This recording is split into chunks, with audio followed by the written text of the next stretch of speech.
We are brought into this life knowing nothing and yet with everything inside contained for to make this unique, profound, complicated and revealing journey an interesting one. It has come to my understanding while in meditation that this journey is one because we are created for the sake of not only living, but expanding towards something we hope exists in for the betterment of our souls, because of the trials of this present journey and its multiple ventures, its multiple complications and its multiple rewards of liberation from having to live consistently within a state of misery and isolation. The journey can only be firstly understood as one of an interest, because it is felt as new and mysterious. It has no other burden imbued inside of it outside of it being sacred and thus not self-revealing at the discretion of the interested. This is a journey plagued with a measure of time as it becomes more misunderstood when we live for a while and make accusations of what it is based upon our own personal desires and ideas, or an established doctrine asserting to objectively identify this journey in its awareness as what the formula and theology of prophecy asserts. For this is the reason of why religious doctrine serves as the most dangerous weapon against the human family to realize.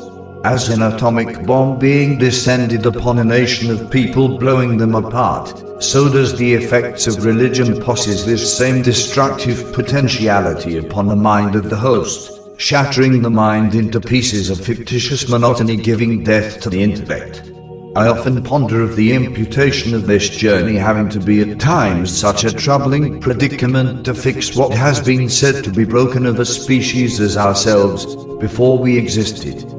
It implies that we were damned, condemned before we started by others before us, as this is called justice. But, at some point in living one stopped asking what has transpired before for this to be made a necessary formula for resolve. We are all a part of the same universal consciousness, and yet have been made a fragmented state of being by way of being made contained into the flesh. We have to suffer and tolerate clashing personalities and suffer the effects of the flaws of one another because of being hurt of one another, while too many human beings are left alive with the heart and mind for understanding that the whole of humanity is in need of a healing, while some are in a comfort zone while hurting others and are uncertain of letting go of the ones for the sake of healing, and yet hurting because of the wanting to let go for the sake of healing. A complex journey, isn't it? It seems as such. It is made complicated for the point of learning. It is as something was made tangled, and those who are created to venture into it are those who are responsible for untangling. An interesting problem created for the interested to resolve. One finds themselves, after being conditioned of utilizing the mind and its gift of observation and formulation, to be filled with a continuing interest to learn more of in fact what this living phenomenon is in its entirety.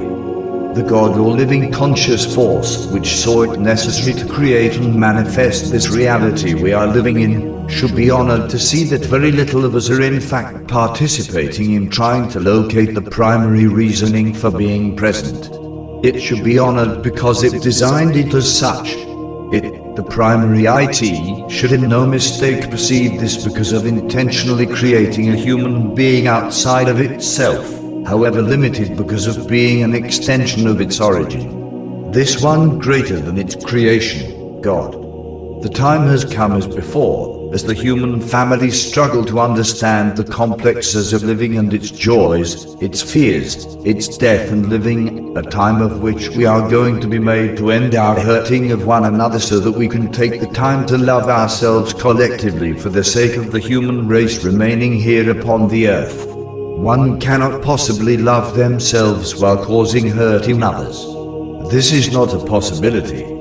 The earth was present before we were here, and Mother Earth will remain here, living and turning with life intelligence after we have either destroyed ourselves with our own hatred and lack of taking the time to heal ourselves so that we are able to help heal one another. We have to understand that we are hurting, and of how we accumulated these hurts, and of how to allow ourselves the time for the healing of the society. As with all of what we suffer, tolerate the storm we share and create for one another, as well as the joys and happiness. The most vital reality is to remain as what we were created, and that is to stay human beings. Stay human beings, and not of which we have been made to embody through this wicked political and religious formula which has mutated us outside of ourselves and have set us against the core of why we are here as human beings. It in turn has contaminated humanity itself. If our reasoning for being here was in fact war, then this would have ended a long time ago. But the state of tolerance in the world this day reveals that despite this society being made fragmented by religion, politics, race and gender, there is room for a resolve. There is room for a healing. This all depends upon our will to live in peace, to live in a complex world or in complete chaos as we are going at this present moment. Stay human. It is what we are made for. David Anthony Breboy.